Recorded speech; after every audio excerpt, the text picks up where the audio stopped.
Ya, Assalamualaikum warahmatullahi wabarakatuh. Bersama dengan saya Eko Arianto. Kali ini kita akan meneruskan materi sebelumnya, yaitu materi fungsi linier.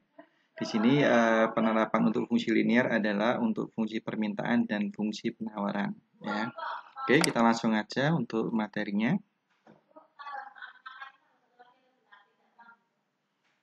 Oke, untuk fungsi permintaan ini pengertiannya bahwa fungsi permintaan ini merupakan fungsi yang menunjukkan hubungan antara jumlah produk yang diminta oleh konsumen dengan variabel-variabel yang mempengaruhi pada suatu periode tertentu. Nah, ini ya, di mana variabel-variabelnya itu di sini ada 5, ya, bisa dilihat di layar bahwa untuk yang variabel pertama adalah harga produk, yang kedua adalah pendapatan konsumen, ketiganya adalah harga produk yang saling berhubungan, keempatnya adalah harga produk yang diharapkan pada periode waktu mendatang, yang terakhir adalah selera konsumen.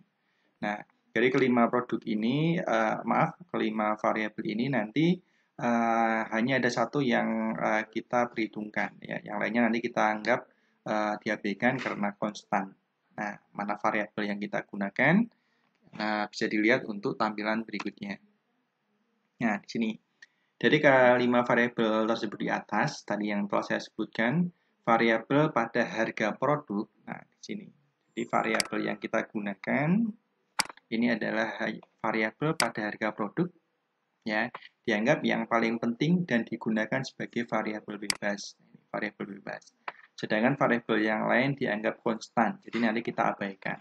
Nah, sehingga dari pernyataan tadi maka kita bisa memperoleh bentuk umum dari apa namanya fungsi untuk fungsi ini, yaitu untuk fungsi permintaannya adalah Q dx sama dengan A dikurangi dengan BP, ya, di mana keterangannya Q dx itu adalah jumlah produk X yang diminta, ya, sedangkan PX adalah harga produk X, dengan A, ini A-nya A kecil, ya, maaf bukan A kapital, ini A kecil, dan B-nya adalah parameter. Nah, ini merupakan bentuk umum dari fungsi permintaan. Oke, next.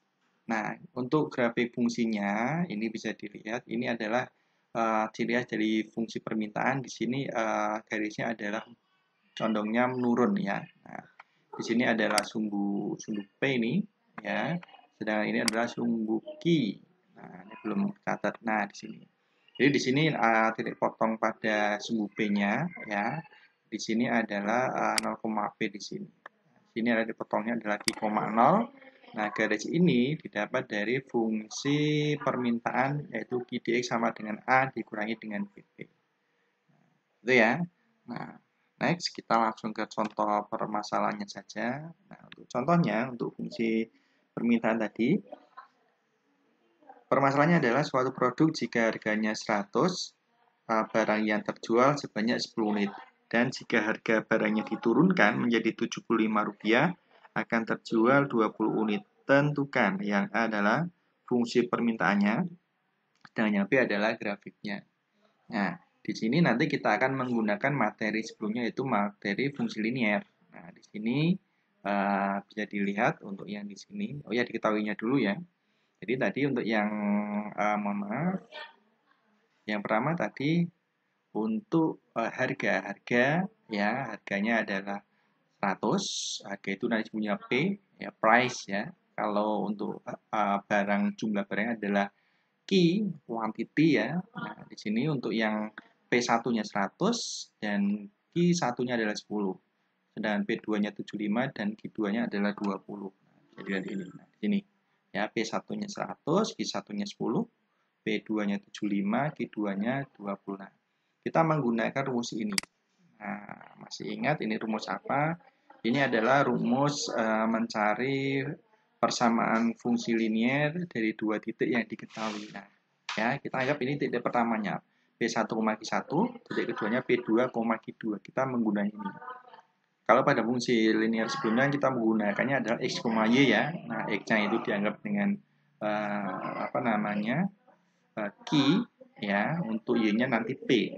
Nah, hati-hati kebalik, biasanya P, Q, ya. Ini Q, P. Ya, Q, P. Nanti grafiknya seperti itu. tinggal kita substitusi, masukkan. Nah, di sini ada Q-nya tetap, Q1-nya adalah ini 10, tulis 10. Q2-nya adalah 20, kita tulis di sini. Q1-nya 10.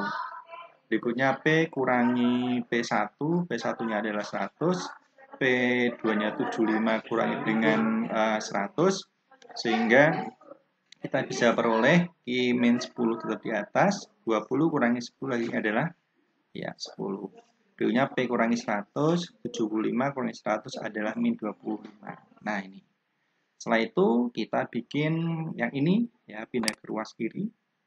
Ya, pindah ke sini, maka pembagian menjadi pindah ke atas ya dikali. Berarti yang Q-10-nya kita tulis Q-10. Nah, 10-nya dibagi dengan min 25. 10 bagi min 25, P kurangi 100. Nah, kita sederhana dulu. 10 dibagi min 25 menjadi min 25. Nah, ini kita kalikan dengan P, setelah itu kalikan juga dengan min 100. Ruas kirinya tetap Q min 10. Untuk min 2/5 kali P menjadi min 25P, min 25 kali min 100 jadinya min kali min plus tambah dengan 40 ya. Nah, sekarang di sini min 10-nya ini pindah ruas menjadi penjumlahan ya. Jadi 40 tambah 10 hasilnya 50, kita taruh depan biar seperti bentuk umumnya ya. Sehingga dari yang permasalahan ini kita bisa memperoleh fungsinya adalah Q sama dengan 50 kurangi dengan 2/5P. Nah, jadi untuk pertanyaan yang A sudah ketemu ya. Jadi pertanyaannya tadi apa? Fungsi permintaannya hasilnya adalah Q sama dengan 50 dikurangi 2/5P.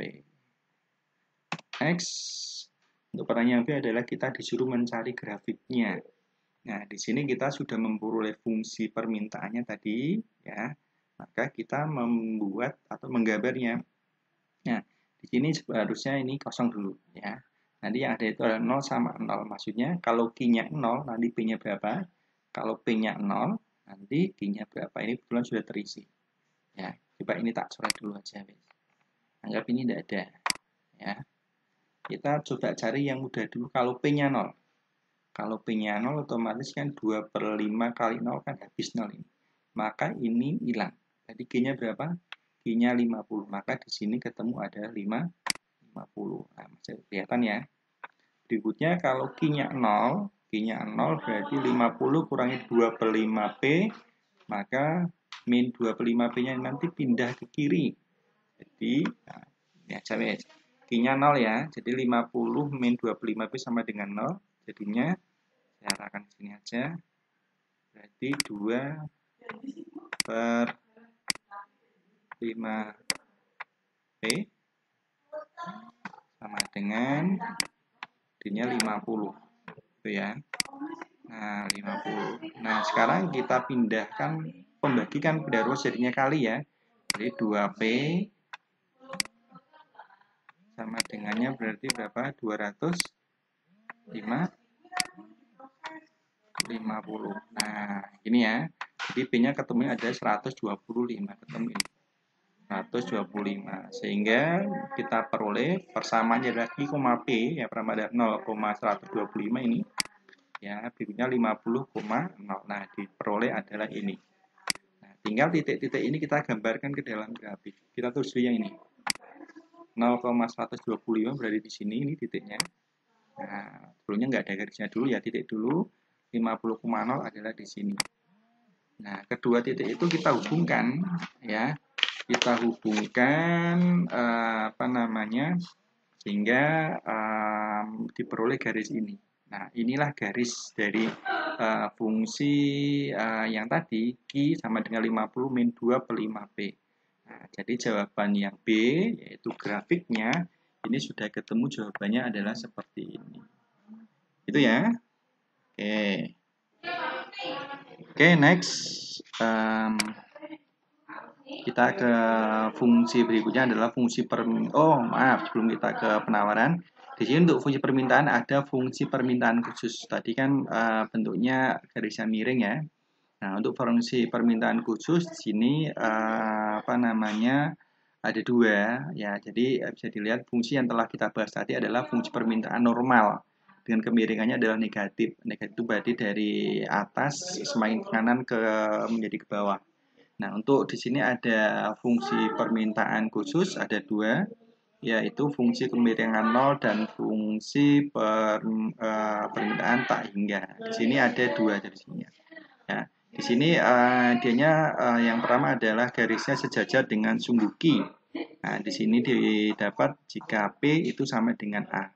Ya, untuk yang berikutnya adalah dia vertikal sejajar dengan sumbu P. Ya, nah di sini diperoleh jika Q-nya sama dengan A. Nah, ini adalah fungsi permintaan khusus.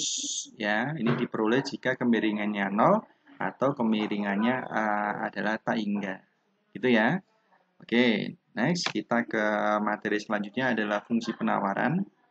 Nah, untuk pengertian dari fungsi penawaran ini adalah fungsi yang menunjukkan hubungan antara jumlah produk yang ditawarkan oleh produsen. Nah, ini ditawarkan ya, ditawarkan oleh produsen untuk dijual dengan variabel-variabel lain yang mempengaruhi pada suatu periode tertentu. Nah, kenapa ini penawaran? Ini karena ditawarkan oleh produsen ya. Nah, tapi di sini nanti ada variabel-variabel yang mempengaruhi. Nah, variabel-variabelnya itu di sini ada 5, yaitu yang pertama adalah harga produk, berikutnya adalah tingkat teknologi yang tersedia, berikutnya adalah harga dari faktor-faktor produksi yang digunakan, berikutnya adalah harga produk lain yang berhubungan dalam produksi, berikutnya adalah harapan para produsen terhadap harga produk tersebut di masa yang akan datang.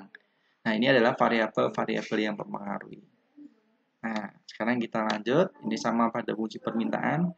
Dari kelima variabel itu nanti ada satu yang kita gunakan ya. Jadi dari variabel-variabel yang paling berpengaruh adalah variabel harga produk ya. Sehingga variabel tersebut yang kita gunakan sebagai variabel bebas ya. Dan variabel-variabel yang dianggap adalah konstan sehingga tidak kita gunakan. Nah, di sini kita peroleh untuk fungsi fungsinya, ya, fungsi penawarannya adalah Q Sx sama dengan A ditambah dengan BP. Dengan keterangannya adalah Q Sx adalah jumlah produk X yang ditawarkan produsen. X-nya adalah harga produk X dan A dan B ini A-nya kecil ya. Ini karena pertama jadi kapital sendiri. A dan B-nya adalah parameter. Nah, gitu ya. Perbedaannya berarti di mana? Kalau permintaan itu di sini adalah pengurangan. Sedangkan untuk yang penawaran ini adalah penjumlahan. Rahasia di situ. Ya. Nah, next. Untuk gambar fungsinya, nah di sini nanti diperoleh sebuah garisnya agak berbeda. Dia menuju ke kanannya naik. Ya, kalau tadi permintaan adalah turun, ini naik. Ya. Nah, di sini ciri khasnya lagi nanti dia ada titik potongnya pada P di sini ya. Nah, kurang lebihnya seperti ini. Ini adalah sumbu Q dan ini sumbu P-nya. Ya, ini adalah garis fungsi penawaran Q Sx sama dengan A ditambah dengan BP ya. Next, kita ke contoh permasalahannya saja. Contohnya adalah sebagai berikut. Jika harga suatu produk adalah Rp500, maka jumlah produk yang terjual sebanyak 60 unit. Sedangkan saat harganya naik menjadi Rp700, jumlah produk yang terjual menjadi 100 unit. Tentukan, ada dua di sini. A adalah fungsi penawarannya, sedangkan B adalah grafiknya yang diminta untuk digambar ya, atau gambar grafiknya. Oke, langsung saja kita bahas. Nah, sama seperti tadi, di sini ada P sama Q. Nah, P1-nya adalah ini ya. Ini adalah P1 ya, sedangkan ini adalah Q2. Pokoknya kalau P itu price harga ya, Q adalah quantity, adalah jumlah, ini Q1 ya. Kalau ini nanti adalah P2 ya, harga pada keadaan kedua. Dan ini adalah quantity ya, atau jumlah yang terjual setelah harga perubahan. Nah, gitu ya. Nah, diperoleh seperti ini. Nah, di sini pun nanti kita memakai rumusnya hampir sama seperti untuk yang permintaan tadi. Q kurangi Q1 sama dibagi dengan Q2 min Q1 sama dengan P min P1 per P2 min P1. Tinggal dimasukkan aja. Di sini Q1-nya ini 60 ya, diperoleh 60, Q2-nya berarti 100, 100 kurangi 60, terus berikutnya P kurangi P1, P1-nya adalah 500, berarti P kurangi 500, P2-nya adalah 700 kurangi 500. Nah, kita sederhanakan. Q kurangi 60 tetap 100 kurangi 60 berarti 40. Ini atas tetap 700 kali 500 berarti 200. Nah, ini kita pindah ruaskan ke kanan jadi pengali. Jadi Q min 60 ini sudah 40 dibagi dengan 200 berarti 40 per 200. P min 500-nya tetap ini. Ya. Nah, saya sederhanakan 40 per 200 jadinya adalah 1 per 5. Ini nanti kita kalikan dengan P, juga dikalikan dengan 500.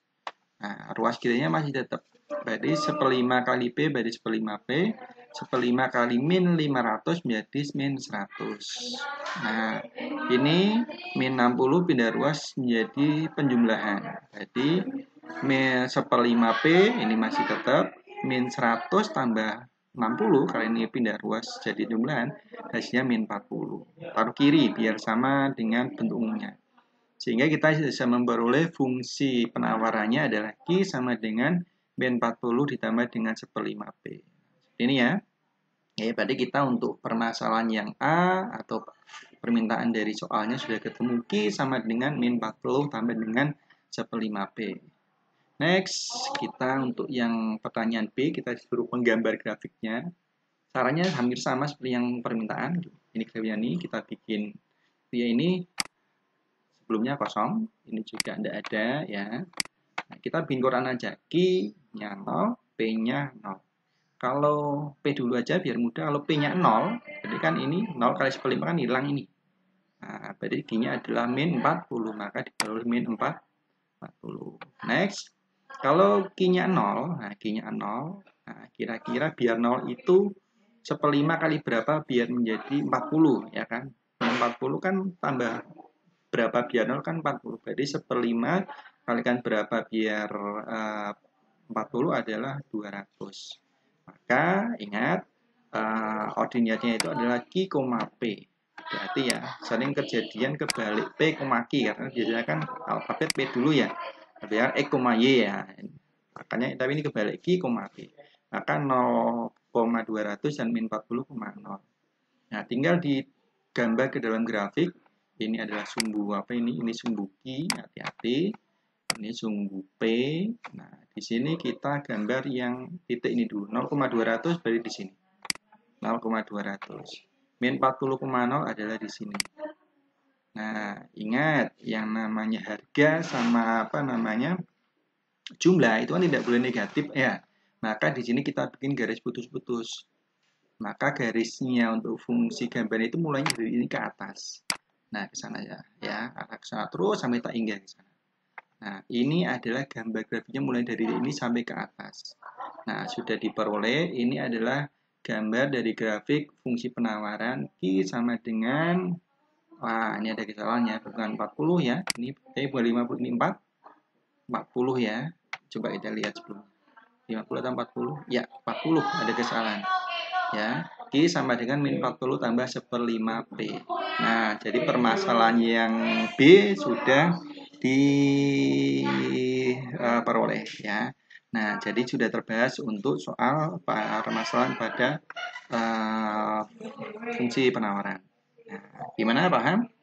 Oke, apa namanya? Kalau belum paham, silakan bisa diputar ulang saja ya, atau bisa ditanyakan di kolom komentar. Oke, seperti biasa kita sebelum ke materi selanjutnya ada namanya adalah latihan. Latihannya saya bikin kurang lebih sama aja biar tidak menyulitkan, hanya akannya saya rubah. Jadi ada dua soal, tentukan fungsi dan grafik dari penawaran berikut. Nah, ya, yang pertama, suatu produk jika harganya 150 akan terjual 40 unit. Dan bila harganya turun menjadi Rp50 akan terjual 5 unit. Tentukan A. Fungsi permintaannya, B. Gambarnya. Yang kedua, jika harga suatu produk Rp100, maka jumlah produk yang terjual sebanyak 12 unit. Sedangkan saat harga naik menjadi 350, jumlah produk yang terjual menjadi 50 unit. Tentukan A. Fungsi penawarannya, B adalah gambar grafiknya. Oke, silakan dicoba ya, semoga bisa dan paham. Habis ini nanti kita membahas titik keseimbangan pasar ya. Jadi nanti antara fungsi penawaran sama permintaan itu kita nanti gambar bersama, nanti ada titik temu ya, titik keseimbangan pasar, titik kira-kira harga titik temunya adalah penjual sama si pembeli ya, itu di mana ya. Tapi kita sementara ini dulu ya, nanti untuk keseimbangan pasarnya kita pada video yang lain. Oke, untuk materi ini saya akhiri dulu ya. Terima kasih, semoga paham. Ketemu lagi pada materi selanjutnya. Assalamualaikum warahmatullahi wabarakatuh.